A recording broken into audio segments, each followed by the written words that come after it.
నమస్తే, welcome to 99 TV. Dilsukh Nagar bomb blast case మొత్తానికి NIA court ఇచ్చిన తీర్పుని హైకోర్టు సమర్థించింది.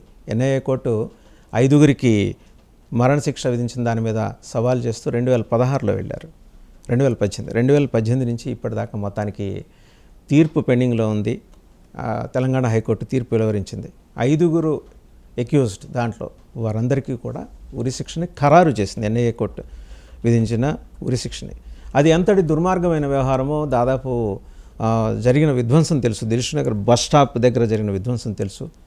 మరి 13 మందికి పైగా ప్రాణాలు కోల్పోయారు, చాలామంది గాయపడ్డారు. ఇవాళకి విక్టిమ్స్ ప్రతి ఏడాది అక్కడ ఈ స్మారక దినం నిర్వహిస్తూ ఉన్నారు. మనం ఒక్కటి గనక గమనిస్తే, అంటే 2013లో జరిగింది. 2014 ఎప్పుడైతే దేశంలో ఎన్డీఏ ప్రభుత్వం ఏర్పడిందో అప్పటి నుంచి ఇప్పటి వరకు చూస్తే ఇటువంటి సంఘటనలు ఎక్కడ మళ్ళీ జరగల. ప్రత్యేకించి సెన్సిటివ్ పార్ట్స్ ఉన్న హైదరాబాద్లో ఎక్కడా కూడా ఇటువంటి సంఘటనలు జరగల. సంఘటనలకు పాల్పడటానికి ఉగ్రవాదులు కూడా సాహసించలా. సరే, ఆ ట్రయల్ ఇన్నాళ్ళు నడిచింది, 12 ఏళ్ళు నడిచింది. ఇక ట్రయల్ నడిచిన తర్వాత కొన్నాళ్ళు తీర్పు రిజర్వ్లో ఉంచారు, ఎట్టకేలకు ఇచ్చారు. సో ఇక్కడ 2 కాంటెక్స్ట్లు ఉంటాయి. వక్ఫ్ బిల్లు పార్లమెంట్ ఆమోదించిన తర్వాత ఈ తీర్పు వెలువడటాన్ని కొందరు లింక్ చేస్తున్నారు. దానికి సంబంధం ఉండొచ్చు, ఉండకపోవచ్చు. బట్ ఎనీహౌ జరిగిన మొత్తం సంఘటనలన్నీ క్రొనాలజికల్ ఆర్డర్లో పరిశీలిస్తే లీగల్గా ఏం జరిగింది, ఎందుకు ఇంత డిలే అయింది, మొత్తానికి జరిగింది న్యాయమైన కదా, ఇవన్నీ వివరించడానికి మనతో ఉన్నారు తెలంగాణ బీజేపీ సీనియర్ నాయకులు, అలాగే తెలంగాణ హైకోర్టు సీనియర్ న్యాయవాది గోపాల్ శర్మ గారు. నమస్తే గోపాల్ శర్మ గారు. సో చాలా సుదీర్ఘ నిరీక్షణ అండి. 2013 తర్వాత ఇవాళ చూస్తే 2025, 12 ఏళ్ల నిరీక్షణ. ఈ తర్వాత మరి తీర్పు మొత్తానికి తెలంగాణ హైకోర్టు వివరించింది. జనరల్గా ఎన్ఐఏ తీర్పు ఇచ్చిందంటే సమంజసమైన వాదనలు, సాక్ష్యాలు ఉన్న తర్వాతనే ఎన్ఐఏ తీర్పు ఇస్తుంది. దాన్ని కూడా కూలంకషంగా అధ్యయనం చేసి ఇస్తారు. దాని మీద వీళ్ళు అప్పీల్కి వెళ్తే వాళ్ళ అప్పీల్ని అడ్మిట్ చేయడం మీద చాలామంది విస్మయం వ్యక్తం చేశారు. అసలు సంఘటనలన్నీ క్రొనాలజికల్ ఆర్డర్లో వివరిస్తారా?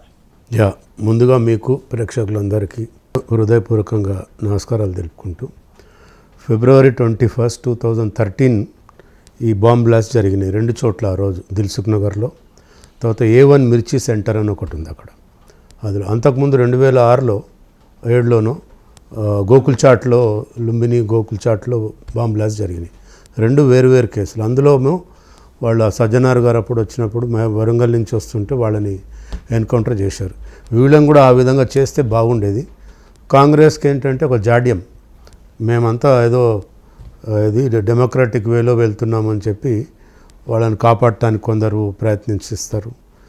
వాటెవర్ అయితే ఏంటంటే, ఎప్పుడైతే ఇంత సీరియస్ బాంబ్ బ్లాస్ట్ జరిగి 18 మంది చనిపోయి 135 మందికి తీవ్ర గాయాలు తగిలి, ఇంకా కొందరు ఇప్పటికి కూడా ఆ గవర్నమెంట్ నుంచి రావాల్సిన ఎయిడ్ రాకుండా కూడా అదొక ఇదన్నమాట ఇష్యూ. అయితే ఇక్కడ లీగల్గా చూసుకుంటే, ఫస్ట్ ఎఫ్ఐఆర్ అయిన తర్వాత, ఛార్జ్షీట్ వేసిన తర్వాత ఎన్ఐఏ ఇన్వాల్వ్ అయింది ఇందులో, నేషనల్ ఇన్వెస్టిగేషన్ ఏజెన్సీ. ఆ ఎన్ఐఏ ఇన్వాల్వ్ అయిన తర్వాత ఒక సెపరేట్గా కోర్టు కూడా కాన్స్టిట్యూట్ చేశారు, ఎన్ఐఏ కోర్టు. దాంట్లో ట్రయల్ జరిగింది లోయర్ కోర్టులోనే, అంటే ట్రయల్ కోర్టులోనే. దాదాపు 2013 నుంచి 18 దాకా 5 ఏళ్ళు, అంటే 157 మంది విట్నెస్లను ఎగ్జామిన్ చేశారు. ఆ తర్వాత డాక్టర్స్ ఉంటారు, ఐఓలు ఉంటారు, పోలీస్ ఆఫీసర్స్ ఉంటారు. వీటన్నిటికీ అంటే మీరు ఇంతకుముందు అన్నారు కదా సుదీర్ఘకాలం అని. సుదీర్ఘకాలం అంటే ముందు 5-6 ఏళ్ళు ట్రయల్ కోర్టులోనే పోతుందండి. డే టు డే ట్రయల్ చేసినా కూడా క్రిమినల్ కేసుల్లో ఇంతమందిని ఎగ్జామిన్ చేయాలి కాబట్టి, ప్లస్ ఈచ్ అండ్ ఎవ్రీ విట్నెస్ని డిఫెన్స్ కౌన్సిల్ మళ్ళీ వాళ్ళు వచ్చి క్రాస్ ఎగ్జామినేషన్ చేస్తారు. సో ఇవంతా ఒక ప్రాసెస్. సో దేర్ ఫోర్ ఇంత టైం పట్టింది ట్రయల్ కోర్టులో. ట్రయల్ కోర్టు కూడా సెక్షన్ 366 సిఆర్పిసి ప్రకారము మరణశిక్ష విధించాలంటే చాలా జాగ్రత్తగా వ్యవహరించాల్సి వచ్చింది. జడ్జి గారి మీద కూడా ఒక ఏమంటారు తీవ్రమైన ఒత్తిడి ఉంటుంది వాళ్ళకి. ఎందుకంటే 5గురికి మరణశిక్ష విధించడం మామూలు విషయం కాదు. లా ఏం చెప్తుందంటే, rarest of the rare case వాటిల్లో మాత్రమే మీరు మరణశిక్ష విధించాలా అని జడ్జెస్కి కూడా అందులో ఉంటుంది, ఇన్స్ట్రక్షన్స్ ఉంటాయి. సో ఆ rarest of the rare case prove చేయాలంటే ప్రాసిక్యూషన్ మీద ఉంటుంది. ప్రాసిక్యూషన్ ఎవరు? మళ్ళీ ఎన్ఐఏ ప్రవేశపెట్టిన విట్నెస్లు, officers, police officers, విట్నెస్లు, depositions, deposition అన్నీ అయిన తర్వాత ఆ జడ్జిమెంట్ ఇవ్వడానికి దాదాపు నాకు తెలిసి 40 రోజులు పట్టింది ఆయనకి, జిల్లా జడ్జి గారికి ఎన్ఐఏలో. ఆయన దాన్ని జస్టిఫై కూడా చేసుకోవాలి. ఎందుకంటే ఎనీ మరణశిక్ష ఏది జరిగినా కూడా వెంటనే అమలు పరచరు, వాళ్ళు హైకోర్టుకి రెఫర్ చేయాలి జడ్జి గారే, కన్ఫర్మేషన్ బై హైకోర్టు. ఆయనకి ఊరికే మరణశిక్ష విధించడం మట్టుకే, ఎగ్జిక్యూషన్ చేయాలా లేదా అనేది హైకోర్టుకి పవర్ ఉంటుంది. సో హైకోర్టు కూడా మళ్ళా అన్నీ విన్నది, మళ్ళీ అక్కడ ఎవిడెన్సెస్ విన్నారు, మళ్ళీ ఆర్గ్యుమెంట్స్ విన్నారు, డిఫెన్స్ కౌన్సిల్స్, సుప్రీంకోర్టు నుంచి అడ్వకేట్స్, ముస్లిమ్స్, పెద్ద పెద్ద మంది, కపిల్ సిబ్బల్ లాంటి వాళ్ళు, గంటకి లక్షలు 15 లక్షలు తీసుకునే వాళ్ళు కూడా వచ్చారు దీంట్లో. హైకోర్టులో కూడా జస్టిస్ ఉగ్రవాదుల తరఫున, అదే మీరు నిందితులు అంటారు, వాళ్ళ తరఫున, నిందితులు వాళ్ళ తరఫున వీళ్ళంతా టాప్ నాచ్ లాయర్స్ వచ్చారు. ఇక్కడ ఏంటంటే దాదాపు ఒక 3-3.5 సంవత్సరం ఇది ఒకటే కేసు ఉండదు కదా హైకోర్టులో, క్రిమినల్ అప్పీల్స్ చాలా ఉంటాయి. సంవత్సరానికి దాదాపు ఏం లేదన్నా 500 క్రిమినల్ అప్పీల్స్ పెండింగ్ ఉంటాయి. అంటే మీరు అడిగిన ఎందుకు లేట్ అయింది అనే దానికి ఇది ఒకటే కేసు కాదు. కాబట్టి ఎప్పుడైతే ఈ డివిజన్ బెంచే దీని మీద పవర్ ఉంటుంది, ఇద్దరు జడ్జెస్ కూర్చొని వాళ్ళు నిర్ణయం తీసుకోవాలి. సో లక్ష్మణ్ గారు, జస్టిస్ లక్ష్మణ్ అండ్ జస్టిస్ శ్రీసుధా గారు ఇచ్చారు, చాలా మంచి జడ్జిమెంటు. అయితే ఏంటంటే క్రిమినల్ లాలో కానీ మన జస్టిస్ సిస్టంలోనే నాకు టెక్నికల్గా ఒక డౌట్, అంటే లీగల్గా సార్, ట్రయల్ అయిపోయింది, రీట్రయల్ అయిపోయింది, అండ్ తీర్పును రిజర్వ్ చేయాల్సిన నెసిటీ ఇన్నేళ్ళ పాటు ఎందుకు వచ్చింది? అంటే రిజర్వ్ చేస్తే వాళ్ళు ఊరుకో ఉండరు, వాటిని రివ్యూ చేస్తూ ఉంటారు. ఆ జడ్జిమెంట్ అంతా కూడా లోయర్ కోర్టులో ఇచ్చిన జడ్జిమెంటు ప్రాపర్గా ఇచ్చారా లేదా, వాళ్ళు ఎవరైతే ఎవిడెన్స్ని ఎగ్జామిన్ చేశారో అవంతా కూడా కరెక్ట్గా రికార్డ్ అయినాయా లేదా చూసే బాధ్యత హైకోర్టుకు ఉంటుంది. ఆ రిజర్వేషన్ అనగా రిజర్వ్ చేశారు అనగానే రిజర్వ్ చేసి వారం రోజుల లోపల జడ్జిమెంట్ ఇవ్వడానికి వాళ్ళకు కూడా వీలు కాదు. మళ్ళీ అంతా రివ్యూ చేస్తారు, each and every line, each and every page చదువుతారు వీళ్ళు high court judges. So therefore అంత టైం పట్టింది అంతే తప్ప రిజర్వ్ చేయగానే వారంకో 10 రోజులకో ప్రొనౌన్స్ చేసే అవకాశం ఉండదు. స్టడీ చేయాలా, థరోగా స్టడీ చేయాలా. అదే మామూలుగా లైఫ్ ఇంప్రిజన్మెంటో లేకపోతే 10 years ఇంప్రిజన్మెంట్ అయితే ఇంత హడావుడి, ఇంత హంగామా ఉండదు. దానికి జ్యుడిషియల్ రివ్యూకి నిలబడాలి వీళ్ళు ఇచ్చిన. జనరల్ జ్యుడిషియల్ రివ్యూ కమిటీలో ఏమండి జ్యుడిషియల్ రివ్యూ జడ్జెసే ఉంటారు, వాళ్ళే ధర్మాసనమే ఉంటుంది, వాళ్ళే ఉంటారు. అయితే every order is unappealable order. So వాళ్ళు ఇక్కడ వీళ్ళు డెత్ సెంటెన్స్ ఇచ్చిన దాంట్లోనేమో ఆ జడ్జి గారే రెఫర్ చేయాలి, ప్లస్ నిందితులకు కూడా అవకాశం ఉంటుంది, అప్పీల్ పోయే అవకాశం. ఇప్పుడు ఇక్కడ ఏమవుతుంది, హైకోర్టు జడ్జిమెంట్ ఇచ్చేసింది, మళ్ళీ నిందితులు సుప్రీంకోర్టు వెళ్ళే అవకాశం ఉంటుంది 30 days లోపల కూడా ఉంది. ఎస్ వెళ్తారు, అది యాక్ట్లోనే ఉంది, అది క్రిమినల్ ప్రొసీజర్లోనే ఉంది. జస్ట్ హైపోథెటికల్ సుప్రీంకోర్టు కూడా ఖరారు చేసింది అనుకోండి, మళ్ళీ ప్రెసిడెంట్ ఆఫ్ ఇండియా, రాష్ట్రపతి, ప్రెసిడెంట్ ఆఫ్ ఇండియా మళ్ళీ సుప్రీంకోర్టు ఖరారు చేసిన తర్వాత ప్రెసిడెంట్ ఆఫ్ ఇండియా దగ్గర కూడా వెళ్తుంది. అంటే వీళ్ళు క్షమాభిక్ష పిటిషన్, క్లెమెన్సీ పిటిషన్ అంటారు, వీళ్ళు పిటిషన్ పెట్టుకుంటారు. అంటే ఏం లేదు, ఇదంతా కూడా డిలే ప్రాసెస్. ఏ మోహం పెట్టుకుని అడుగుతారు సార్? మీరు ఒకసారి చెప్తాను. అసదుల్లా అఖ్తర్ వీడు యూపీ, జియావుర్ రెహమాన్ పాకిస్తాన్, మహమ్మద్ తహసీన్ అఖ్తర్ హసన్ బీహార్, మహమ్మద్ యాసిన్ భత్కల్ అండ్ ఆజాద్ షేక్ సమర్ అర్మాన్ వీళ్ళు మహారాష్ట్ర. అసలు ఇంకో భత్కల్ ఆల్రెడీ పాకిస్తాన్ వెళ్ళిపోయాడు, ఉన్నాడు లేడు తెలియదు. అదే రియాజ్ భత్కల్ ఎలియాస్ మహమ్మద్ రియాజ్ ఇంకా పరారీలోనే ఉన్నాడు అని అంటున్నారు, ఉన్నాడో లేదో తెలియదు. సో వీళ్ళు అసలు క్షమాభిక్ష పిటిషన్ వీళ్ళకి రాయటానికి ఏమనుకోవద్దు, సారీ, లాయర్లకు మనసు ఎట్టు వస్తుందండి? అంటే ఇది డెమోక్రటిక్ రైట్, అది మన రాజ్యాంగంలోనే ఇవన్నీ రాసుకొని ఉన్నాం కదా. అంబేద్కర్ గారు రాసిన రాజ్యాంగంలోనే ఇవన్నీ పొందుపరిచారు సార్. అక్కడ 18 మంది చనిపోయారు, 100 మంది పైగా గాయపడ్డారు, అండ్ చాలా కుట్ర ఉంది దీంట్లో, కాన్స్పిరసీ అగేన్స్ట్ స్టేట్ ఉంది. ఇంత తీవ్రమైన నేరాలు ఉన్న తర్వాత కూడా వాళ్ళ తరఫున వాదించండి అంటే కసబ్ తరఫున ఇలాంటి వాళ్ళ తరఫున వాదించడానికి ఎట్ట వస్తారు సార్ ముందుకి? ఔరంగజేబు వారసులు కొందరు ఉంటారు కాంగ్రెస్లో, వాళ్ళందరికీ ఇదే పని. ఎందుకంటే వాళ్ళు డబ్బులు కూడా వీళ్ళకి ఆల్ ఇండియా ముస్లిం పర్సనల్ లా బోర్డుతో పాటు ఈ ఉలేమా సంఘం ఒకటి ఉంటుంది, తర్వాత చాలా ఏమంటారు వాళ్ళ ఆర్గనైజేషన్స్ ఉన్నాయి. వాళ్ళు they get funds from other countries, వాళ్ళు లక్షల కోట్ల రూపాయలు ఇచ్చి అడ్వకేట్స్ని ఎంగేజ్ చేసుకుంటారు. హవాలా రూపంలో వస్తాయి. హవాలో ఇస్తారు, క్యాష్లో ఇస్తారు. మీరు చూడండి, టాప్ అడ్వకేట్స్ అభిషేక్ మను సింఘ్వి కాంగ్రెస్, ఔరంగజేబ్ గజబ్ వారసుడు, కపిల్ సిబ్బల్ కాంగ్రెస్, ఆయన 10 ఏళ్ళు ఎంపీ రాజ్యసభ చేశాడు, లా మినిస్టర్గా ఉన్నాడు. ఆయన పాకిస్తాన్ నుంచి వచ్చి బాంబేలో విధ్వంసం సృష్టించి అంతమంది చనిపోతే వాడి పేరు ఏది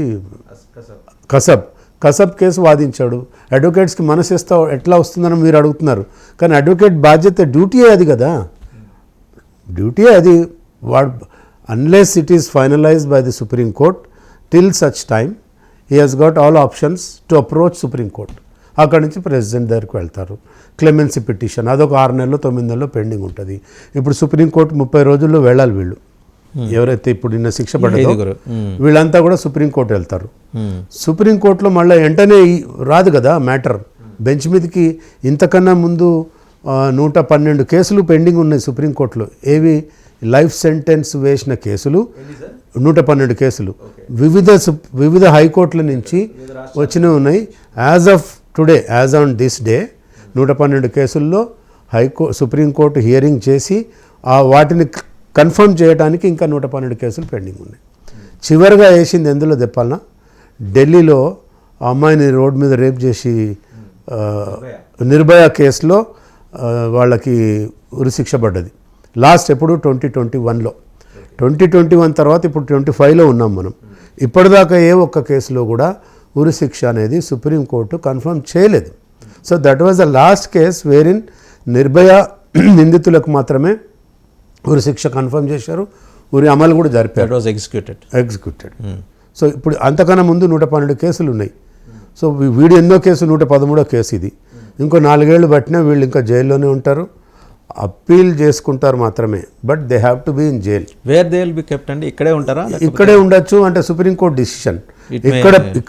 ఇక్కడ థ్రెట్ పర్సెప్షన్ ఉంది, వీళ్ళని ఎవరైనా చంపుతారా అని వాళ్ళ నుంచి ఉంటుంది కానీ వాళ్ళకు ఉండదు కదా.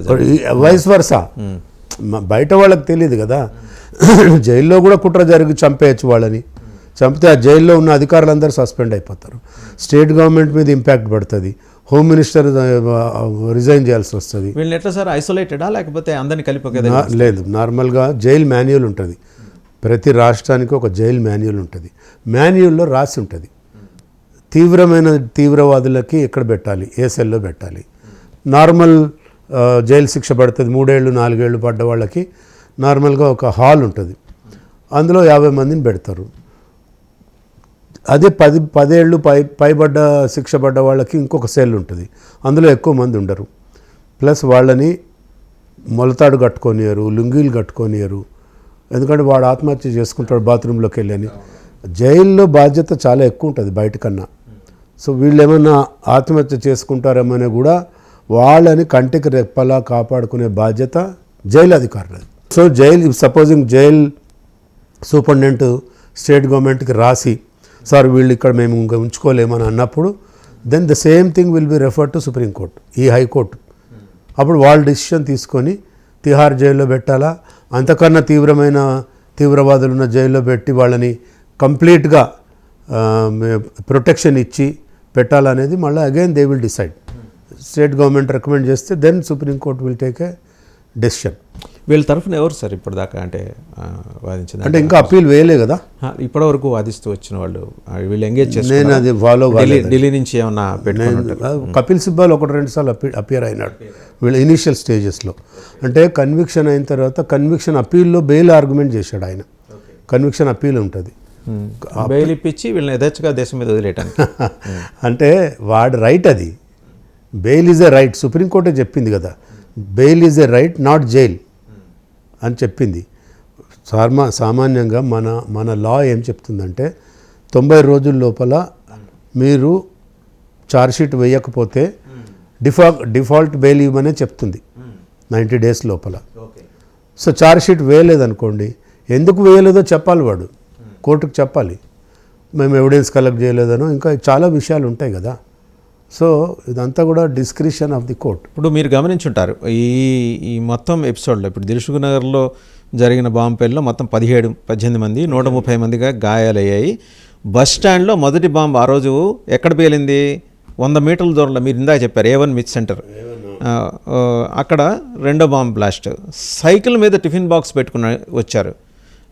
అది 6 సెకండ్ల వ్యవధిలో IED, అది కూడా 6:58:44. అంటే పెద్ద గ్యాప్ లేదు, సెకండ్స్ గ్యాప్ తోటి పేలిందండి. చాలామంది బాధితులుగా మిగిలిపోయారు. వీళ్ళందరూ terrorist bomb blast victims association పేరు పెట్టుకొని ప్రతి ఏడాది చేస్తున్నారు.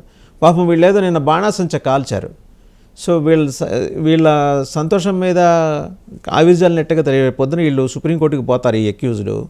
పోతే ఇంకో 4 ఏళ్ళు 5 ఏళ్ళు ఈ లోపల వాడెవడో కీలకంగా వ్యవహరించిన ఇండియన్ ముజాహిదీన్ ఉగ్రవాది సయ్యద్ ముక్బల్ వాడు అనారోగ్యంతో చనిపోయాడట గాంధీ ఆసుపత్రిలో. మరి వీళ్ళ వయసులు ఏంటో ఈ 5గురు, మరి వీళ్ళ ఆరోగ్య స్థితి ఏంటో.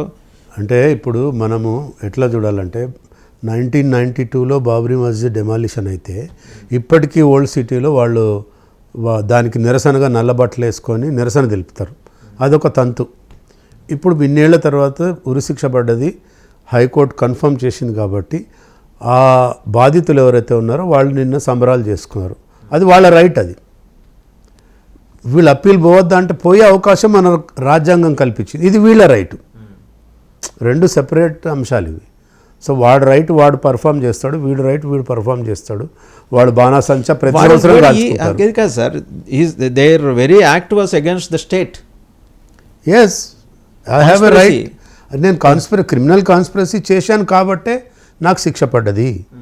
It's a criminal conspiracy, nobody can deny that.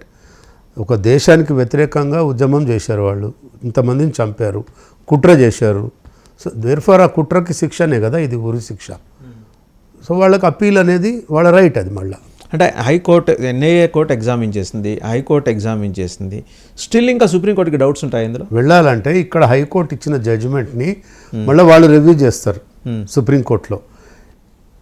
ఎందుకంటే మళ్ళీ మొదట్లో చెప్పుకున్నాం మనం, రేరెస్ట్ ఆఫ్ ది రేర్ కేసుల్లోనే ఉరి శిక్ష విధించాలని మన రాజ్యాంగం చెప్తుంది, మన క్రిమినల్ ప్రొసీజర్ కోడ్ చెప్తుంది.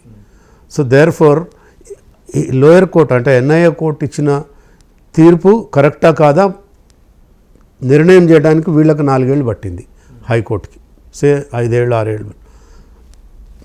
మళ్ళీ హైకోర్టు కూడా ఆ లోయర్ కోర్టు జడ్జిమెంట్ పాస్ చేసిన దాన్ని కన్ఫర్మ్ చేస్తే ఉరి శిక్షని, again Supreme Court is a supreme highest court of the country. Beyond that there is no court. So వాళ్ళకి మళ్ళీ వీళ్ళు అప్పీల్ వెళ్ళే అధికారం వీళ్ళకు ఉంటుంది, నిందితులకి ఉరిశిక్ష పడ్డ వాళ్ళకి రివ్యూ చేసే అధికారం సుప్రీంకోర్టు జడ్జెస్కి ఉంటుంది. ఇదంతా ఇట్స్ ఎ ప్రాసెస్, ఏమంటారు, జ్యుడిషియల్ ప్రాసెస్. సుప్రీంకోర్టు సుప్రీం అన్న తర్వాత మళ్ళీ clemency petition before the president. రాజ్యాంగంలో రాసుకున్నాం కదా. మన రాజ్యాంగం ఏం చెప్తుందంటే నిందితులకు కూడా హక్కులు ఉన్నాయి, నిందితులకు హక్కులు ఉన్నాయి, మర్డర్ చేసినోడికి హక్కులు ఉంటాయి, రేప్ చేసినోడికి హక్కులు ఉంటాయి, జైల్లో ఉన్న ఖైదీలకు కూడా హక్కులు ఉన్నాయి. మన రాజ్యాంగం కల్పించింది. ఉగ్రవాదులకు కూడా ఉంటాయని ఉన్నాయి, రాసిందా రాజ్యాంగం? అందులో జైల్లో ఉన్న వాళ్ళందరికీ ఉగ్రవాదులని క్లాసిఫికేషన్ ఉండదు అక్కడ. ఎవడైతే శిక్ష పడుతుందో ఆ శిక్ష పడ్డ వాళ్ళకు కూడా హక్కులు ఉన్నాయి, బాధితులకు హక్కులు ఉన్నాయి కదా. బాధితుల తరఫున ఎవరైనా సుప్రీంకోర్టుకి వెళ్ళి నో హైకోర్టు ఆల్రెడీ ఇచ్చింది కదా, మళ్ళీ దీని మీద రివ్యూ అని పేరుతోటి ఇంకో 4-5 ఏళ్ళు మీరు కాలయాపన చేయమాకండి అని అడిగే హక్కు బాధితులకు ఉంటుందా? అడుగుతారు, పోయి వాళ్ళు కూడా ఇంప్లీడ్ అయిపోయి అడుగుతారు. ఇంప్లీడ్ అవ్వచ్చు, అయిపోయి వాళ్ళు కూడా చెప్తారు దీన్ని తొందరగా ముగించండి, ఇప్పటికే ఇన్నేళ్ళు పట్టింది, 2013లో ఇన్సిడెంట్ జరిగితే 2025 అంటే 12 ఏళ్ళు పట్టింది. ట్రయల్ కోర్టు, NIA కోర్టు, అక్కడి నుంచి హైకోర్టు నుంచి ఇక్కడికి వచ్చేటప్పటికి 13-12 ఏళ్ళు పట్టింది. కాబట్టి మీరు దీన్ని తొందరగా ముగించి వాళ్ళ ఉరిశిక్ష ఎగ్జిక్యూట్ అయ్యేటట్టు చూడండి అని అడిగే అవకాశం వాళ్ళకు కూడా ఉంటుంది. But state will fight when there is a state is fighting their case. అంటే ఈ ఉరిశిక్షని ఖరారు చేసింది కాబట్టి రాష్ట్ర ప్రభుత్వ బాధ్యత ఇది. వాళ్ళు అక్కడ మళ్ళీ టాప్ మోస్ట్ అడ్వకేట్లు పెట్టే అవకాశం మన రాష్ట్ర ప్రభుత్వానికి ఉంటుంది. కానీ ఇక్కడ ఉంది కాంగ్రెస్ ప్రభుత్వం కదా, ఉండనియండి, పెట్టాలి కదా. అక్కడ పెట్టకపోతే వీళ్ళే బద్నాం అవుతారు. కాంగ్రెస్ ఉంటే ఏంటి, ఎవడవుతుంది. అంటే జనరల్గా ఇలాంటి సంఘటనలు జరిగితే నిందితుల పట్ల ఉదాసీనంగా వ్యవహరించే వైఖరి కాంగ్రెస్ ఉందని 100% ఉంటుంది.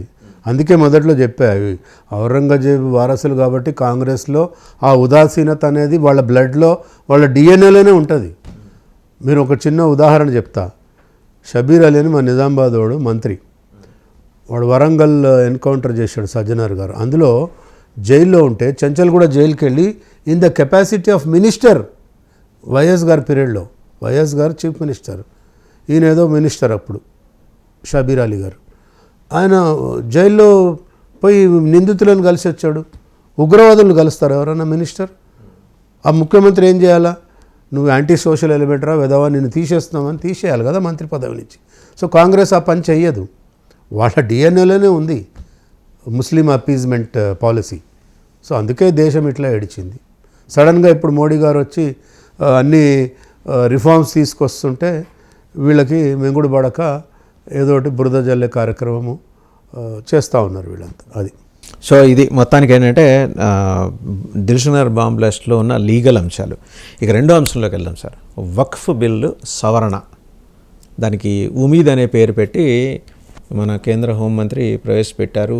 కిరణ్ రిజిజు 2 సభల్లో కూడా చాలా గట్టిగా, మినిస్టర్ ఫర్ మైనారిటీస్ ఆయన బుద్ధిస్ట్, ఆయన చక్కటి వాదన ఆయన ప్రజెంట్ చేశారు. ఉభయ సభల్లో పాస్ అయిన తర్వాత రాష్ట్రపతి గారి దగ్గరికి వెళ్ళింది, రాష్ట్రపతి గారు సంతకం చేశారు, చట్టం అయిపోయింది. చట్టం అయిపోయిన తర్వాత ముస్లిం పర్సనల్ లా బోర్డు అలాగే మన గౌరవ ఎంపీ అసదుద్దీన్ ఓవైసీ గారు దీన్ని సుప్రీంకోర్టులో ఛాలెంజ్ చేయాలని నిర్ణయించుకున్నారు.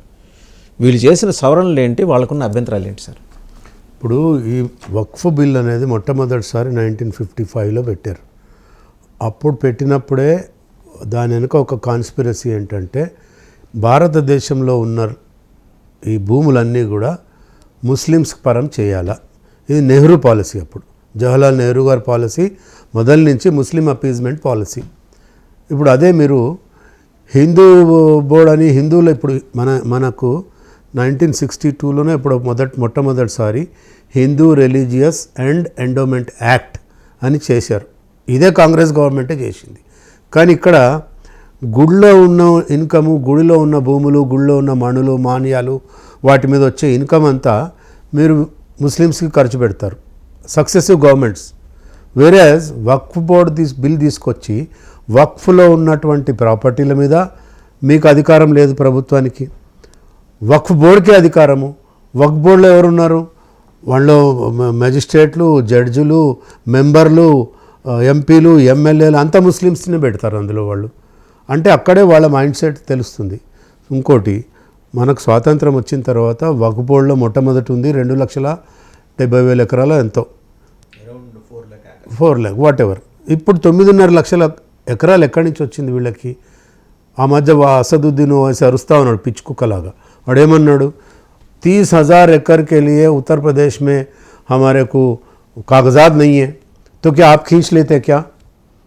ఇక్కడ మనకు ఒక మంచి పరిణామం ఏంటంటే ఉత్తరప్రదేశ్ నుంచి, మధ్యప్రదేశ్ నుంచి, ఢిల్లీ నుంచి చాలామంది మౌల్వీలు, మౌలానాలు అసద్ ఓవైసీకి వ్యతిరేకంగా మాట్లాడుతున్నారు. నేను 3 రోజుల నుంచి చూడండి మీరు. వాళ్ళు ఏమంటున్నారు? నువ్వే 3,000 నుంచి 4,000 కోట్ల భూములు కబ్జా చేశావు హైదరాబాద్లో, కాబట్టి నువ్వు వ్యతిరేకం చేస్తున్నావు పార్లమెంట్లో. నీకు చిత్తశుద్ధి లేదు వక్ఫ్ బోర్డు బిల్ మీద. నీ భూములు కాపాడుకోవటానికి నువ్వు ఈ విధంగా డ్రామా చేస్తున్నావని హిందూ లీడర్స్ ఎవరు అనట్లేదు, ఆల్ ముస్లిం లీడర్స్, మౌలానాలు, రిలీజియస్ హెడ్స్ ఇప్పుడు ఈ అప్పీల్ వేశారు సుప్రీంకోర్టులో, దీన్ని ఛాలెంజ్ చేశారు. వక్ఫ్ బోర్డు ఒకసారి లెజిస్లేషన్ చేసే అధికారము, అవకాశము పార్లమెంట్స్కే ఉంటుంది. ఒకసారి పార్లమెంట్లో బిల్ పాస్ అయిన తర్వాత Supreme Court has no right to interfere and entertain the writs and they cannot. ఇప్పుడు అంతకుముందు ఏమైంది? మోడీ గారు ఎన్జేఎస్సీ బిల్ తీసుకొచ్చారు, నేషనల్ జ్యుడిషియల్ అకౌంటబిలిటీ బిల్. అది అంటే జడ్జిలని అపాయింట్మెంట్ చేసుకుంటారు. ఈ ప్రపంచంలో ఎక్కడ లేదయ్యా, దీన్ని మేము రివ్యూ చేసి ఎన్జేఎస్సీ వేస్తామంటారు. తర్వాత ఆ మధ్య మీకు మార్కండేయ కట్జు అని సుప్రీంకోర్టు రిటైర్డ్ జడ్జ్, ఆయన ఏమన్నాడు? 35% of higher judiciary has become corrupt and they have no accountability on the judges అని ఎందుకన్నాడు? నిజంగా జరుగుతూనే అన్నారు కదా. సో ఇవన్నిటిని కూడా కర్టైల్ చేయడానికి, ఆపటానికి ఉపద్రవం ముంచుకొస్తుంది.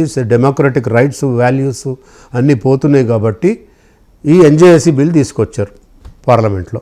దాన్ని సుప్రీంకోర్టుకు అసలు హక్కే లేదు, దాన్ని డిస్మిస్ చేశారు. వీళ్ళు ఫర్దర్గా మళ్ళీ ఇంకోసారి బిల్ ప్రవేశపెట్టి మళ్ళీ చేసి ఉంటే అయిపోయిండేది. For no I don't know what are the reasons. చేస్తారేమో లేండి, ఎందుకంటే వన్ బై వన్ చేసుకుంటూ వస్తున్నారు కదా. డెఫినెట్గా ఆర్టికల్ 370 చేసినట్టు చేశారు Jammu Kashmir. I think last mission for Modi గారు uniform civil code, before elections అది కూడా అయిపోతుందనే భావనలో ఉన్నారు. అయిపోతుంది, అది కూడా అయిపోతుంది. ఎక్సర్సైజ్ మీకు ఇప్పుడు అది లవ్ జిహాద్ బిల్లు అవన్నీ వస్తాయి, ఒకటొకటి అన్నీ పాస్ అయిపోతాయి. ఈ పర్టికులర్ సార్ ఇప్పుడు అంటే దెర్ ఆర్ బీన్ అప్రహెన్షన్స్ అంటారా, వాస్తవాలు అంటారా, అబద్ధాలు అంటారా తెలియదు, కానీ ప్రజల్లో ఉన్న ప్రచారం ఒకటి ఏంటి, సపోజ్ ఒక ముస్లిం రిలీజియన్లో ఒక మత పెద్ద లేకపోతే ఎవరో వెళ్ళి ఇది వక్ఫ్ భూమి అంటే ఆటోమేటిక్గా ఆ భూమిలో గోపాల్ శర్మ గారు అది వెకేట్ చేసి వాళ్ళకి ఇచ్చేయాలి అనేది ఇప్పటివరకు జరుగుతూ వచ్చింది. ఇది నిజమేనా? కరెక్టే కదా. తిరుచిరాపల్లి మీరు ఎగ్జాంపుల్ తీసుకోండి, తమిళనాడులో తిరుచిరాపల్లిలో 100% హిందూ పాపులేషన్, కొన్ని లక్షల కోట్ల రూపాయల ఆస్తులు, వేల కోట్ల ఆస్తులు ఉన్నాయి ఆ టెంపుల్కి. వన్ ఫైన్ మార్నింగ్ వెళ్ళి మెడ్రాసోడు ఎవడో వక్ఫ్ బోర్డు నుంచి వెళ్ళి ఈ భూమి అంతా మాదే అనేసినాడు. అంటే నీకు 100% హిందువులు ఉన్న సిటీలో ఎవరిచ్చారట ఆ భూమి వాళ్ళకి? షాజహాన్ ఇచ్చాడా, ఔరంగజేబ్ ఇచ్చాడా, ఎవడో చెప్పాలి కదా వాళ్ళు. మరి వాడేం చేశాడు, ఆ ఊరు మాదైనా ఎట్లా ఇవ్వగలడు? Invader, they are invaders. Babur is invader, Akbar is invader, Aurangzeb, Tipu Sultan, till Bahadur Shah Zafar, అందరు ఇన్వేడర్సే. ఇక్కడ మనకు అదేమంటారు న్యాచురల్ సంపద ఉంది మన దగ్గర, మన భారతదేశంలో. బ్రిటిష్ వాళ్ళు 200 సంవత్సరాలు కొల్లగొట్టుకొని పోయినారు, 500-600 సంవత్సరాలు ముస్లిమ్స్ కొల్లగొట్టిపోయినారు. పోతూ పోతూ మత పారిపిళ్ళు చేశారు, మర్డర్లు చేశారు, రేపులు చేశారు. అదే డిఎన్ఏ కాంగ్రెస్లో నడుస్తుంది ఇప్పటికీ. సో ఈ వక్ఫ్ బిల్ కూడా నథింగ్ బట్ ఔరంగజేబు వారసులకి ఈ మన దేశంలో ఉన్న 9.5 లక్షల ఎకరాల భూములు కట్టబెట్టాలి అనే ఒక conspiracy of Congress leaders. Sir, ఒక legal and technical question sir. ఈ దేశంలో ఉన్న మైనారిటీలుగా ఉన్న ముస్లింలు కడు పేదరికంలో జీవిస్తున్నారని చెబుతున్నారు. నేను ఈ దేశ సంపదలో అత్యంత ఎక్కువ భాగం అంటే 3వ భాగం, 1వ ప్లేసు డిఫెన్స్, 2 రైల్వేస్, 3 వక్ఫ్ బోర్డు ఆస్తులు. ఇంత సంపద ఉన్న తర్వాత వాళ్ళు ఎందుకు పేదరికంలో ఉన్నారు? అదే కదా ఇప్పుడు గొడవ అంతా జరిగేది. ఈ సోకాల్డ్ మౌలానాసు, మౌల్వీసు, ప్రీస్ట్లు, హెడ్ ఆఫ్ ది మసీదులు కొందరు డెమోక్రటిక్ వాల్యూస్లో ఉన్న వాళ్ళు ఏమంటున్నారంటే, మీరు ఇన్ని లక్షల ఎకరాలలో ఒక హాస్పిటల్ అన్నా కట్టారా, ఒక స్కూల్ కట్టారా, ఇంకేదన్నా యాక్టివిటీస్ చేశారా? మీకు ముస్లిమ్స్లలో ఎడ్యుకేషన్ అనేది కేవలం 12-15% ఉంది. మరి వాళ్ళని రిఫార్మ్ చేయండి. ఇప్పుడు ఎక్కడో వద్దండి, మనం we are in Hyderabad, let us talk about Owaisi brothers. మీరు ఎన్ని స్కూల్స్ పెట్టి ఫ్రీలో మీరు ఎడ్యుకేషన్ ఇస్తున్నారు, ఎన్ని హాస్పిటల్స్ కట్టి మీరు ఫ్రీలో ట్రీట్మెంట్ ఇస్తున్నారు. పండ్లు అమ్మేవాడు మా పండ్లే అమ్మాలా, మోటార్ సైకిల్ రిపేర్ చేసేవాడు అక్కడే ఉండాలా, కార్ మెకానికే ఉండాలా, చచ్చిపోయేదాకా వాడు అరటి పండ్లే అమ్మాలా. వాళ్ళని ఓట్ బ్యాంక్గా తీర్చిదిద్దుకోవాలా, ఇస్లాం ఖతరే మే హై అని భాషణ ఇవ్వాలా. ఇంత beyond that what they are doing. ఇప్పుడు ప్రజలలో ఆలోచన పెరిగిపోయింది. ముస్లిమ్స్ కూడా కొంచెం ఆలోచన చేస్తున్నారు చాలామంది, అందుకే బయటకు వచ్చి మాట్లాడుతున్నారు. వీళ్ళు కేవలం మమ్మల్ని ఓట్ బ్యాంక్గానే చిత్రీకరించి మాకు ఎడ్యుకేషన్ ఇవ్వట్లేదు, మాకు ఏదైతే ఫండమెంటల్ రైట్ ఉందో ఎడ్యుకేషన్ లేదు, మెడిసిన్స్ లేవు, వీటన్నిటి మీద కూడా ఎందుకు మీరు మాట్లాడరని నిలదీసే పరిస్థితి వచ్చింది. అందుకు ఏదో ఐ వాష్ కింద అప్పీల్ వేశారు. ఇప్పుడు సుప్రీంకోర్టులో ఛాలెంజ్ చేశారు. వాడు మౌలానా హర్షద్ మద్నీ, ఇమ్రాన్ ప్రతాప్ గడి, మహబూబ్ ఆలం ఖాన్, వీళ్ళంతా ఎవరు? కాంగ్రెస్ ఎంపీస్. ఇమ్రాన్ ప్రతాప్ గడి గుజరాత్, అతని మీద వివాదం కూడా ఉంది, అది ఒకటి ఉంది. అతను ఒక జాతి అసదుద్దీన్ ఓవైసీ, వీళ్ళంతా కూడా సుప్రీంకోర్టుకు వెళ్ళారు. వీళ్ళంతా ఐవాష్ చేయడానికి తప్ప వాళ్ళకి తెలియదా సుప్రీంకోర్టు ఇంటర్ఫియర్ కావడానికి లేదు. పార్లమెంట్లో చట్టాలు మీరే చేస్తారు, అప్పీల్ మీరే వెళ్తారా? ఏం రాజనీతి ఇది, ఏం లాజిక్ ఇది? సో ఇదంతా దివాళా కోరుతనం తప్ప ఇంకోటి లేదు. సుప్రీంకోర్టు అడ్మిట్ చేసుకుంటుందా అండి? మోస్ట్లీ చేస్తుంది, ఎందుకంటే ఇంతకుముందు ఎన్జేఎస్సీ చేసింది కాబట్టి. అండ్ ఇంకోటి, ఇదే వక్ఫ్ బోర్డు 2013లో బిల్లు పాస్ అయితే 2022లో ఆయన అశ్విని ఉపాధ్యాయని సుప్రీంకోర్టు అడ్వకేటు ఛాలెంజ్ చేశాడు. అప్పుడు అడ్మిట్ చేయలే. మరి వక్ఫ్ బోర్డు బిల్లే కదా అప్పుడు కూడా. 2013లో వక్ఫ్ బోర్డు బిల్లును పాస్ చేసింది కాంగ్రెస్ పార్టీ, దాన్ని ఛాలెంజ్ చేసినాడు అశ్విని ఉపాధ్యాయని సుప్రీంకోర్టు అడ్వకేటు. మరి అప్పుడు 2022లో అడ్మిట్ చేయలే కదా ఇదే సుప్రీంకోర్టు. సేమ్ లా ఇక్కడ కూడా వర్తిస్తుంది కదా. అదే రూల్స్ ఇక్కడ కూడా వర్తిస్తుంది కదా. దేర్ ఫోర్ ఈ కేసు అడ్మిట్ కాకూడదు, మై పర్సనల్ వ్యూ. ప్రజలు కూడా అదే కోరుకుంటున్నారు. ఎందుకంటే చట్టాలు చేసింది పార్లమెంట్ సభ్యులు, చట్టాలు చేసే అధికారం ఉంటుంది వీళ్ళకి. You can review but you cannot dismiss. మొత్తం చట్టాన్నే కొట్టేయటానికి సుప్రీంకోర్టుకి ఎక్కడుంది అధికారము? లేదు కదా. ఒకవేళ అదే అధికారం ఉంటే సుప్రీంకోర్టు అడ్వకేట్ అశ్విని ఉపాధ్యాయ గారు వేసిన ఏదైతే ఛాలెంజ్ చేశాడో సుప్రీంకోర్టులో అది అడ్మిట్ చేసి ఉండాలి కదా. అప్పుడున్న జస్టిస్ చంద్రచూడ్ గారు ఏమన్నారు, go to high court, don't come to Supreme Court అని అంటే, అప్పుడు ఈయన లార్జర్ ఇంట్రెస్ట్ ముడిపడి ఉంది సార్ అంటే నువ్వు వెళ్ళి హైకోర్టుకి వెళ్ళి చెప్పుకో. అక్కడ కనుక నీకు వ్యతిరేకంగా అడ్వర్స్ ఆర్డర్ వస్తే then you come to Supreme Court. జనరల్గా అది protocol go and challenge there అన్నాడు. So same law same rule is applicable even today when it comes to Supreme Court. ఇప్పుడు సంజీవ్ ఖన్నా గారు మనకు సుప్రీంకోర్టు చీఫ్ జస్టిస్, ఆయన మీద చాలా ఇట్స్ ఎ టెస్టింగ్ టైం. ఆయనతో పాటు 5 జడ్జెస్ ఉంటారు, లార్జర్ బెంచ్కు రిఫర్ అవుతుంది ఇది. అప్పుడు 5 కలిసి మరి అప్పుడు మనం ఇవ్వలేదు కదా సార్, అడ్మిట్ చేయలేదు కదా, ఇదే వక్ఫ్ బోర్డ్ బిల్ 2013ది, ఇప్పుడు కూడా మనం అడ్మిట్ చేయొద్దు అని వాళ్ళు నిర్ణయానికి రావాలా. వచ్చి అప్పుడు అడ్మిట్ చేయకుండా అడ్మిషన్ స్టేజ్లో డిస్మిస్ చేసే అధికారం కూడా చీఫ్ జస్టిస్ అండ్ వాళ్ళ కొలీజియం డెఫినెట్గా ఉంటుంది. ఎందుకంటే already there is a president, already you have dismissed, you have not allowed. Earlier when 2013 Waqf bill was passed in the parliament and one Supreme Court advocate challenged it and it was not admitted by Supreme Court. అందులో 2 ఉన్నారు ఇప్పుడు ఈ బెంచ్లో. మరి ఇంకా వాళ్ళు దీన్ని ఉటంకించాలి కదా, హ్యావ్ టు మెన్షన్ కదండి. దేర్ ఫోర్ స్టేట్ గవర్నమెంట్ పెట్టుకునే అడ్వకేట్స్ అవన్నీ చెప్తారు వాళ్ళ ఆర్గ్యుమెంట్లో, ఖచ్చితంగా అది ఆర్గ్యుమెంట్లోకి వస్తుంది. Most probably May likely ask the petitioners to go to the respective high courts, admit చేసుకో, అది లేకపోతే అడ్మిషన్లో డిస్మిస్ చేసి హైకోర్టుకి పొండి అని చెప్పే అవకాశం ఉంది. అందుకంటే already president is there. 2013 Waqf board చట్టాన్ని ఛాలెంజ్ చేస్తే మీరు హైకోర్టు పోండి అని చంద్రచూడ్ గారే చెప్పారు కదా. ఆయన ఎంబడి బెంచ్లో కూర్చున్న వాళ్ళు ఇప్పుడు 2-3 ఉన్నారు కదా ఈ బెంచ్లో, ఇప్పుడు ప్రజెంట్ బెంచ్లో ఉంటారు కదా. సో దేర్ ఫోర్ వాళ్ళ మీద ఎక్కువ బాధ్యత ఉంది, వాళ్ళ మీద ఎక్కువ కాదు గురుతరమైన బాధ్యత. And more over it's a challenging aspect. Once the same Supreme Court did not allow Waqf Board challenged by Supreme Court advocate. So same judges ఉన్నారు 3 అందులో, వాళ్ళ మీద ఆ గురుతరమైన బాధ్యత ఉంటుంది అండ్ ఛాలెంజింగ్ కూడా తీసుకోవాలి. ఇప్పుడు మీరు చెప్పిన దాని నుంచి నాకు ఇంకా 2-3 అంశాలు ప్రశ్నలు వస్తున్నాయి సార్. ఒకటి, ఆ రోజు డినై చేసినప్పుడు ఈ రోజు డినై చేయాలి కదా అని అంటున్నారు మీరు. ఇదే సూత్రాన్ని నేను ఇంకొక కేసుకి ఇది కొరిలేట్ చేసి అడుగుతున్నా. నూపూర్ శర్మ వాక్ స్వాతంత్రాన్ని ప్రశ్నించిన సుప్రీంకోర్టు మొన్న ఇమ్రాన్ ప్రతాప్ గడి మాత్రం వాక్ స్వాతంత్రం ఉండొచ్చినట్టు చెప్పింది. అదే దిస్ ఈజ్ ఆల్ అక్కడ సుప్రీంకోర్టే చెప్పింది, ఆవిడేదో అతిక్రమించి మాట్లాడింది అని చెప్పేసి. యాక్చువల్గా ఆమె మాట్లాడలేదు, she has quoted something from some book. ఒక ఇస్లాంలో ఉన్నది బుక్ చూసి కోట్ చేసింది. వాడు ఎవడో స్కాలర్ ఉన్నాడు, ప్రొఫెసర్ ఎవరో, అతను తప్పుపట్టాడు. తప్పట్టగానే అందరు ముస్లిమ్స్ మా ఇస్లాంని తిడతారా, షరియాత్ లాని తిడతారా అని పాపం ఆమె మీద రాళ్ళేసి బురద జల్లి ఆమె ఇంట్లో నుంచి వెళ్లకుండా చేశారు. సుప్రీంకోర్టు దానికి ఒక విషయం చెప్తా. Supreme court has over stepped from it's circle. బయటికి వచ్చి అసలు ఆ సుప్రీంకోర్టు జడ్జి గారు ఆ రోజు నూపూర్ శర్మ మీద అటువంటి కామెంట్ పాస్ చేసే అసలు అన్వారంటెడ్. ఎందుకు మీరు కామెంట్ పాస్ చేసినంత మాత్రాన ఆ జడ్జిమెంట్లో రావట్లేదు. మీరు రాసే ఆర్డర్లోనేమో బయట కామెంట్ చేస్తారు బెంచ్ మీద.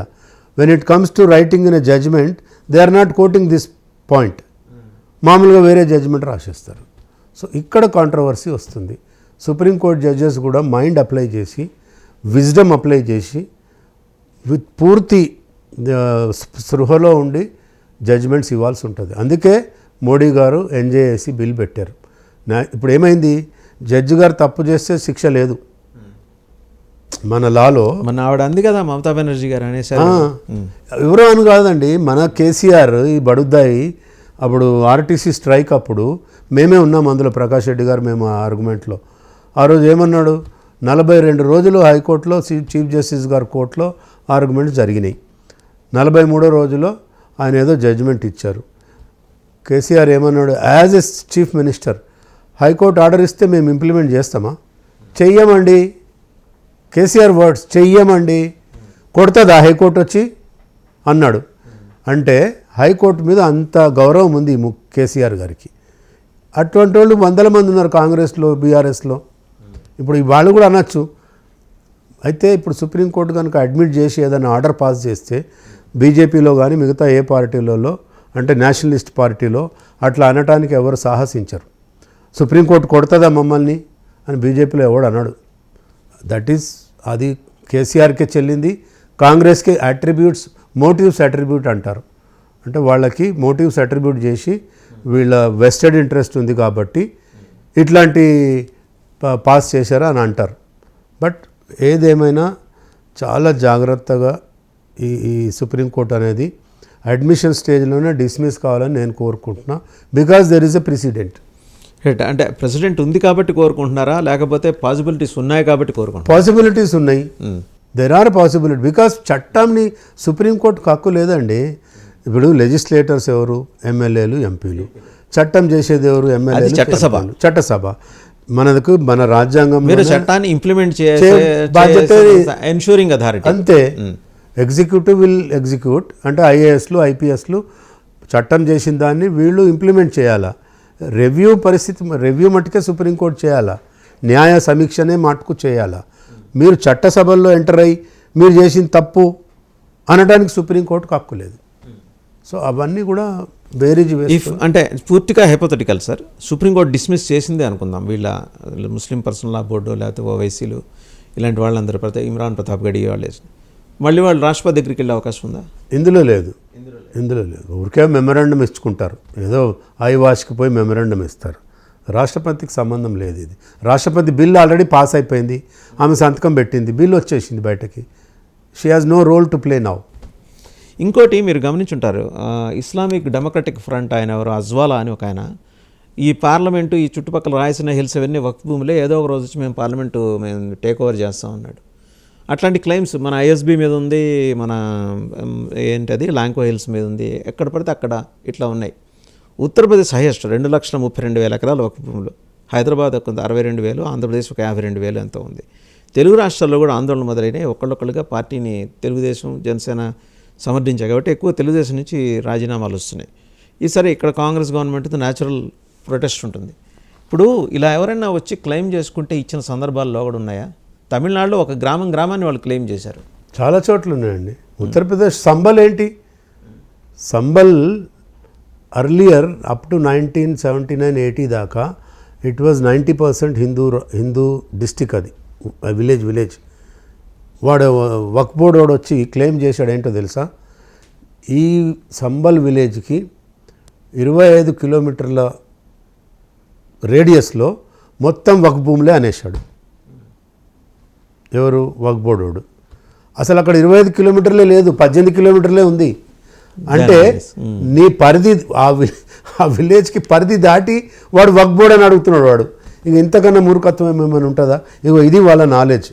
ఈ వక్ఫ్ బోర్డ్ పెద్ద పత్రాలు ఉంటాయండి అడిగేప్పుడు. అదే కదా ఓవైసీ మొత్తుకునేది.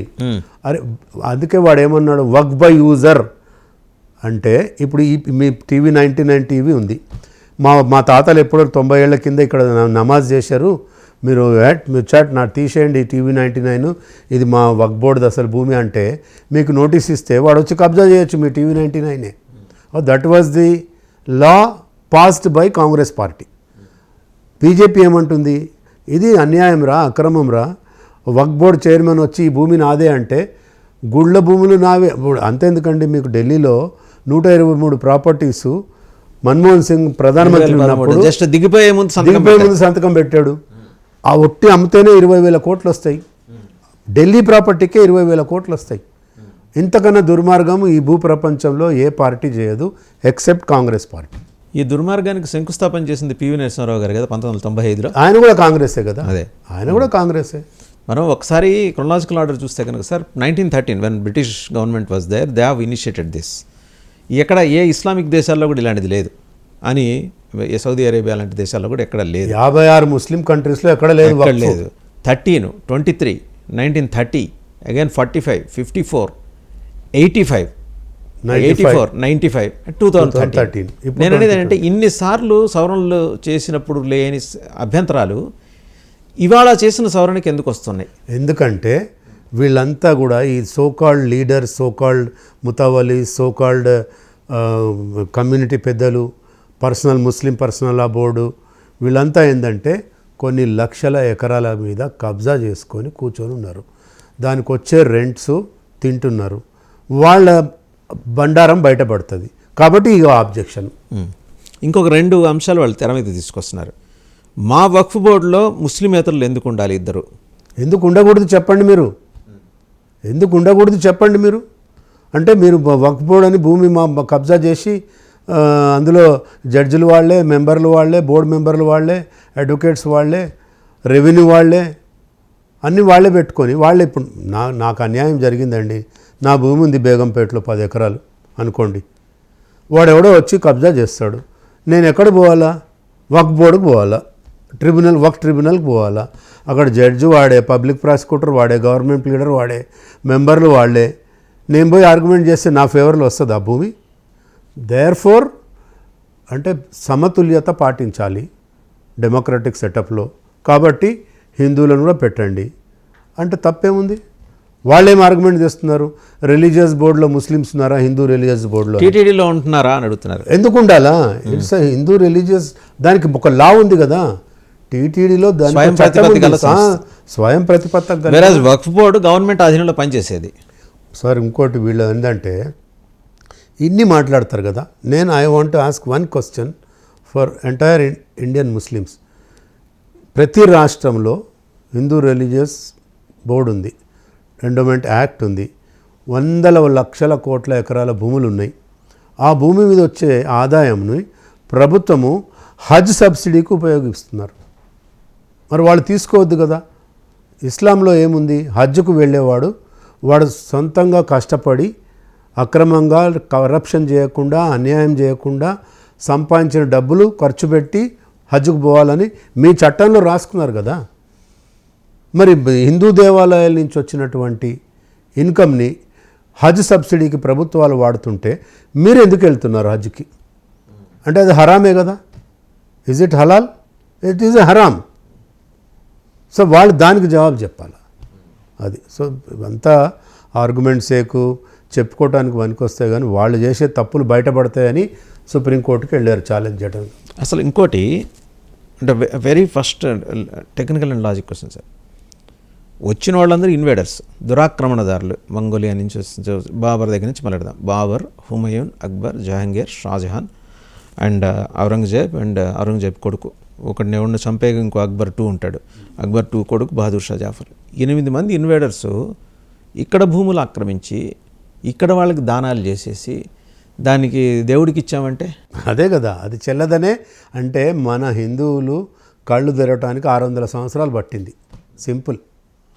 ఎందుకంటే 55 సంవత్సరాలు ఒక దుర్మార్గుల పరిపాలన ఆ బాబర్ వంశస్థులు, ఔరంగజేబు వంశస్థులు పరిపాలించారు. కాబట్టే ఇన్నేళ్ళు పట్టింది హిందువులకి మేల్కోవటానికి. ఇప్పుడు కొంచెం చైతన్యం వచ్చింది కాబట్టి హిందువులు రెసెంట్మెంట్ చూపిస్తున్నారు, ప్రొటెస్ట్ చేస్తున్నారు. అది కూడా మోడీ గారు వచ్చారు కాబట్టి, యోగి గారు, మోడీ గారు లాంటి వాళ్ళు, అమిత్ షా లాంటి ఏమంటారు బలమైన నాయకులు ఉన్నారు కాబట్టి ఇది క్వశ్చన్ చేసే అవకాశం వచ్చింది. మీరు ఒకసారి సంబల్ వెళ్ళండి. నేను వెళ్ళాను ఆ మధ్య కుంభమేళా పోయినప్పుడు. మీరు అడుగు పెట్టలేరండి. You can't step inside the Sambhal. ఎందుకని? 100% ముస్లిమ్స్ అయిపోయినారు అక్కడ.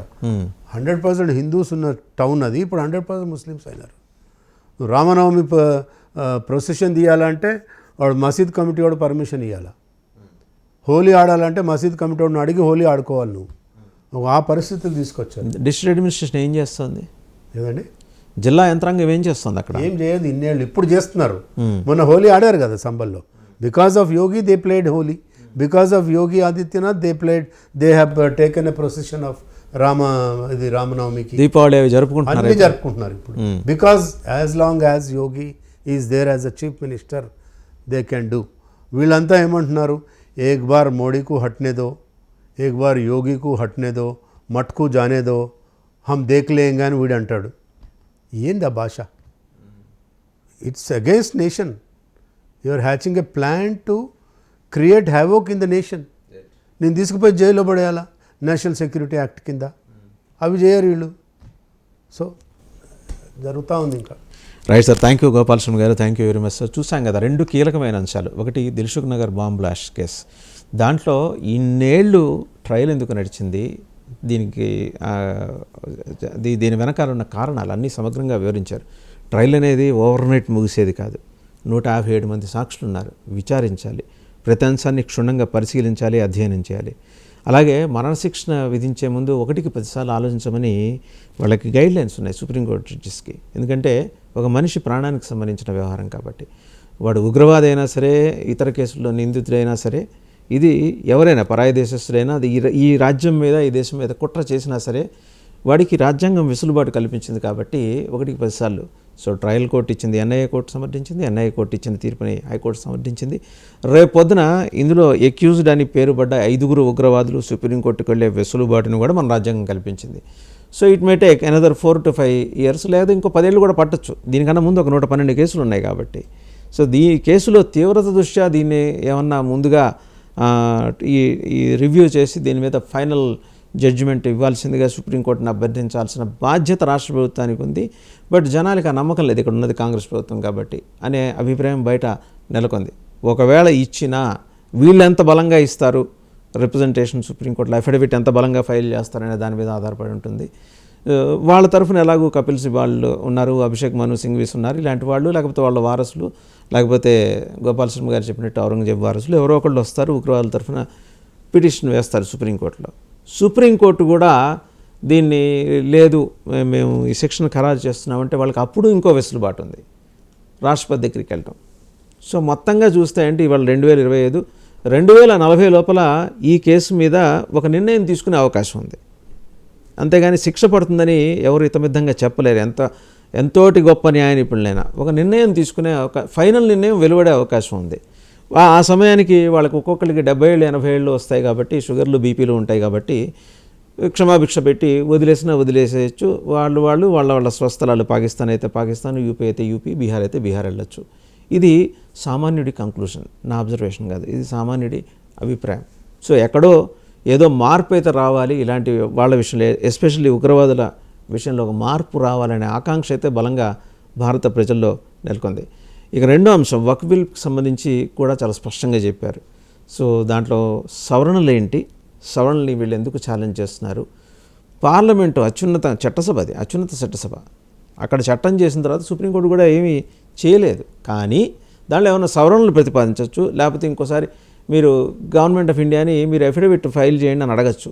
అన్నింటికి మించి దాన్ని డిస్మిస్ కూడా చేయవచ్చు, అడ్మిషన్ స్థాయిలోనే డిస్మిస్ కూడా చేయవచ్చు. లోగడ జరిగిన ఒక ఉదంతాన్ని గోపాలస్వామి గారు ప్రస్తావన చేశారు, ఉటంకించారు. సో మరి సుప్రీంకోర్టుకి ఆ ప్రెసిడెంట్ ఉంది కాబట్టి డిస్మిస్ చేయొచ్చు. కానీ అలాంటి ప్రెసిడెంట్ ఉన్న నుపూర్ శర్మ కేసులో వాక్ స్వాతంత్రం లేదు, ఆమె మాట్లాడటానికి వీలు లేదని మాట్లాడింది సుప్రీంకోర్టు. తర్వాత ఇమ్రాన్ ప్రతాప్ గడి కేసులో అతనికి విచ్చలవిడిగా వాక్ స్వాతంత్రం ఉంది, అతను ఎంత చేటైనా మాట్లాడుకోవచ్చు అని కూడా చెప్పింది. మరి అదే సుప్రీంకోర్టు. సో మరి అలాంటి సందర్భంలో ఇక్కడ ఎలాంటి నిర్ణయం సుప్రీంకోర్టు వెలువరిస్తుంది, ఇవన్నీ ఇఫ్ అండ్ బట్స్. వీళ్ళు వెళ్తే సుప్రీంకోర్టుకి వెళ్తే ఖచ్చితంగా వెళ్తారు. దానికి సంబంధించి మరి వాళ్ళ లాయర్లు ఆల్రెడీ ఢిల్లీ నుంచి బయలుదేరి ఉంటారు. చూద్దాం ఏం జరుగుతుందో. Thank you very much for watching the show.